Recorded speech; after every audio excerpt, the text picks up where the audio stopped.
Միջազգային հեղինակավոր լրատվամիջոցները փոխանցել են ԱՄՆ նախագահ Դոնալդ Թրամփի սոցցանցային գրառումը, որտեղ նա Վլադիմիր Պուտինին անվանել է խելակորույս։ Ըստ Թրամփի Պուտինի մոտ ինչ-որ բանային չէ, նա առանց անհրաժեշտության սպանում է բազմաթիվ մարդկանց եւ խոսքը միայն զինվորների մասին չէ, հրթիռները եւ ԱԹՍ-ներն են հարվածում Ուկրաինայի քաղաքներին։ Թրամփը բացահայտել է, որ Պուտինը ցանկանում է տիրել ամբողջ Ուկրաինային, բայց եթե նա այդպես շարունակի, ապա դա կբերի Ռուսաստանի անկմանը։ Reuters-ի ներկայացմամբ Թրամփը նաև դժգոհել է, որ Պուտինի հետ հեռախոսազրույցները արդյունք չեն տվել։ Մենք խոսում ենք, իսկ նա ուկրաինական քաղաքները հրթիռակոծում է։ Ըստ լրատվամիջոցի աղբյուրների Թրամփը քննարկում է Ռուսաստանի դեմ պատժամիջոցների խստացման հարցը։ Թրամփն ասել է, որ բացարձակ ստույգ է, որ ինքը դիտարկում է Մոսկվայի դեմ լրացուցիչ պատժամիջոցներ կիրառելու անհրաժեշտությունը։ Միամտություն կլիներ ասել, որ Միացյալ Նահանգների նախագահը Պուտինի խելացնորության մեջ համոզվել է մայիսի 25-ին, երբ Ռուսաստանը պատերազմի սկզբից ի վեր ամենալայնածավալ հրթիռակոծությունն է իրականացրել, ինչի հետևանքով տասնյակ խաղաղ ուկրաինացիներ են զոհվել։ Դոնալդ Թրամփը Վլադիմիր Պուտինի հետ առաջին հեռախոսազրույցից հետո է հասկացել, որ ռուս-ուկրաինական պատերազմը 24 ժամում կանգնեցնելու մասին իր հայտարարությունը միջազգայինորեն հեղինակազրկված է եւ Ուկրաինայում կարգավորումը ժամանակ եւ ահռելի ջանքեր է պահանջելու։ Ինչ հաշվարկի վրա էր կառուցված Պուտինը նույնպես խաղաղություն է ուզում քարոզչությունը, որի հեղինակն անձամբ Դոնալդ Թրամփն է։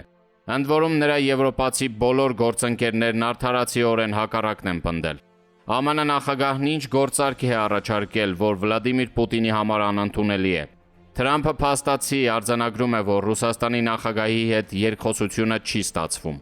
Մոսկվան պնդում է, որ հրադադարին պետք է նախորդեն քաղաքական պայմանավորվածությունները։ Ռուսաստանի նախագահի օգնական Մեդինսկին վկայակոչել է պատմական փորձը, երբ բանակցություններն ընթացել են պատերազմներին զուգահեռ։ Ըստ աղբյուրների նա Ստամբուլում ուկրաինական պատվիրակությանն ասել է, որ Ռուսաստանը պատրաստ է կռվել այնքան, որքան տևել է շվեդների դեմ Պետրոս Մեծի պատերազմը, այսինքն եւս 2 տասնամյակ։ Ինչ որոշում կընդունի Միացյալ Նահանգների նախագահը, գուցե այլևս էական չէ։ Կարևոր է, որ նա ըստ էության Ռուսաստանի նախագահին ներկայացրել է որպես ոչ բանակցունակ առաջնորդի, որ կարող է իր հետ հեռախոսազրույցի ընթացքում ներկայանալ մի կերպարով, բայց իրական քաղաքական ռեժիմում գործել այնպես, ինչպես ինքն է նպատակահարմար եւ անհրաժեշտ գտնում։ Թրամփ-Պուտին ապահարզանն անկասկած ազդեցություն է թողնելու ոչ միայն եվրոպական երկրների, այլև Ռուսաստանի հանդեպ համեմատաբար լոյալ տրամադրված պետությունների առաջնորդների քաղաքական որոշումների վրա։ Ըստ երևույթին Միացյալ Նահանգները Ռուսաստանին պատերազմ չի հայտարարի, բայց եւ դժվար է պատկերացնել, որ նման բացահայտումից հետո Դոնալդ Թրամփը կշարունակի հուսալ, որ Պուտինի հետ փոխշահավետ գործարքը հնարավոր է։ Ստեղծվում է գրեթե ճգնաժամային պատային իրավիճակ, որից ելքի պատասխանատվությունը ծանրանում է Միացյալ Նահանգների վրա, որովհետև այսպես թե այնպես, բայց միջազգային մյուս դերակատարների համար պարզ էր, որ Պուտինը ցանկանում է տիրել ողջ Ուկրաինային։ Միայն ԱՄՆ նախագահն էր գոնե առերևույթ հավատում, որ զորքերի շփման փաստացի գծով հրադադարը թույլ կտա բազմաթիվ մարդկանց կյանքեր փրկել։ ԱՄՆ-ն կհամաձայնի, որ Պուտինի դեպքում պետք է հաշտվել սահման քաջած Զենն-Յուրյանց ընկալման հետ, թե կմիանա եվրոպական եռյակին, որ խոստանում է Ուկրաինայում Պուտինի հաղթանակը թույլ չտալ։ Մայիսի 25-ին Ռուսաստանը պատերազմի սկզբից ի վեր Ուկրաինային ամենազանգվածային հրթիռային հարվածն է հասցրել։ Ռուսաստանյան մամուլի փոխանցմամբ թիրախավորվել է ոչ միայն մայրաքաղաք Կիևը, այլև մի քանի մարզային կենտրոններ։ Հարվածները հասցվել են ցամաքից, օդից եւ ծովից։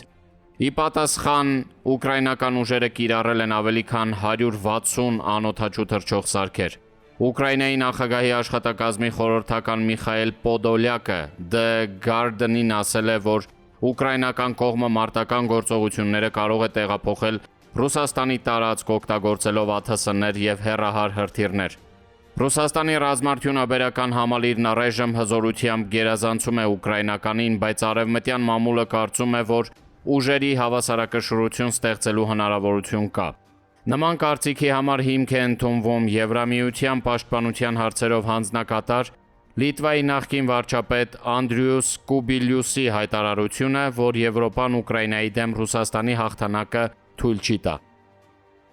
Եվրամիության բարձրաստիճան պաշտոնյան ընծմին վկայակոչել է տվյալներ։ Ըստ այդմ ԱՄՆ-ի կողմից Ուկրաինային ցուցաբերվել է 64 միլիարդ եվրոյի ռազմական աջակցություն, իսկ Եվրամիությունը 82 միլիարդի։ Բայց այդ Եվրամիությունն Ուկրաինային հատկացրել է 70 միլիարդի մարդասիրական եւ ֆինանսական աջակցություն, իսկ ԱՄՆ-ն 50 միլիարդի։ Ըստ Կաբիլյուսի, եթե ԱՄՆ-ն լիովին դադարեցնի Ուկրաինային աջակցությունը, ապա ճեղքվածքը փակելու համար Եվրամիությունը կծախսի իր ՀՆԱ-ի ընդամենը 0.21%-ը։ Նա միանշանակորեն պնդել է, որ Եվրամիությունը պատրաստ է լրացնել ցանկացած պակաս, որպեսզի ապահովի ուժի միջոցով արդարացի խաղաղության հաստատումը։ Արևմտյան մամուլում այն տեսակետն է տարածվել, որ Եվրամիությունը պատրաստ է ԱՄՆ-ից սպառազինություններ գնել եւ հատկացնել Ուկրաինային։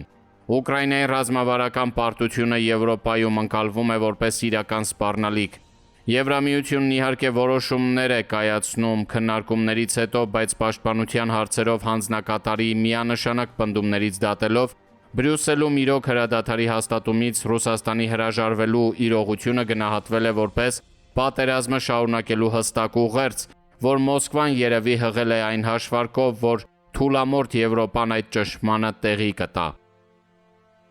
Ուկրաինայի դեմ Ռուսաստանի հրթիռային վերջին հարձակումը Միացյալ Նահանգները որակել է ամոթալի փաստ, բայց նախագահ Թրամփի վարչակազմն առայժմ ձեռնպահ է մնում լրացուցիչ պատժամիջոցներ կիրառելուց, թեև ինչպես աղբյուրներն են հավաստիացնում, այդ մասին օրինագիծը երկկուսակցական է եւ քվեարկության դնելու դեպքում կարժանանա Սենատի մեծամասնության հավանությանը։ Ռուս-ուկրաինական բանակցությունների նոր փուլի մասին առայժմ տեղեկություն չկա։ Կողմերն իրականացրել են գերիների փոխանակում։ Ուկրաինայի նախագահ Զելենսկին դա համարել է բանակցություններում ձեռք բերված միակ առարկայական համաձայնությունը։ Նա վերստին կոչ է արել Ռուսաստանի նկատմամբ զսպող քայլեր ձեռնարկել, որպեսզի հաստատվի հրադադար։ Ռուսաստանյան փորձագետներից շատերը, սակայն, համոզված են, որ մարտական գործողություններն առնվազն մինչև աշուն շարունակվելու են։ Ստամբուլում ձեռք բերված պայմանավորվածությունը, որ կողմերը պետք է միմյանց ներկայացնել կրակի դադարեցման սկզբունքների իրենց պատկերացումները, հազիվ թե գործնական դրսևորում ունենա։ Ռուսաստանը պահանջում է նախ քաղաքական պայմանավորվածության հասնել, ապա հաստատել հրադադար, ինչը փաստացի կապիտուլյացիայի վերջնագիր է, որ ոչ միայն Ուկրաինան, այլ նաև նրա եվրոպացի գործընկերներն ընդունել չեն կարող։ Այս ֆոնին հայտնի է դարձել, որ Թուրքիայի արտաքին գործերի նախարար Հական Ֆիդանը մեկնում է Մոսկվա։ Չնայած այդ առթիվ Ռուսաստանի ԱԳՆ-ն փորձել է տպավորություն ստեղծել, թե քննարկումների առանցքում լինելու է Հարավային Կովկասում կարգավորումը, մեծ է հավանականությունը, որ բանակցությունների գլխավոր հարցը կվերաբերվի ռուս-ուկրաինական պատերազմին։ Ստամբուլի ռուս-ուկրաինական բանակցությունները մեկնարկի պահին կարող էին ընդհատվել, եթե Թուրքիայի արտգործնախարարը չառաջարկեր քննարկել գերիների փոխանակման հարցը։ Ռուսաստանի ԱԳՆ աղբյուրը ՏԱՍՍ-ին ասել է, որ ռուս-ուկրաինական բանակցությունների հաջորդ փուլի անցկացման ամենահարմար վայրը մնում է Ստամբուլը։ Դա նշանակում է, որ Ռուսաստանի համար այս պահին Թուրքիայի միջնորդությունն ամենաընդունելին է։ Թուրքիան կմիանա Եվրոպայի նախաձեռնությանը, թե Մոսկվային կհաջորդի Անկարային պահել հարաբերական չեզոքության ռեժիմում։ Եթե Վլադիմիր Պուտինը Հական Ֆիդանին Կրեմլում ընդունի, ապա պետք է ենթադրել, որ Էրդողանը դեռևս շարունակում է Ռուսաստանի նախագահի համար մնալ վստահելի գործընկեր։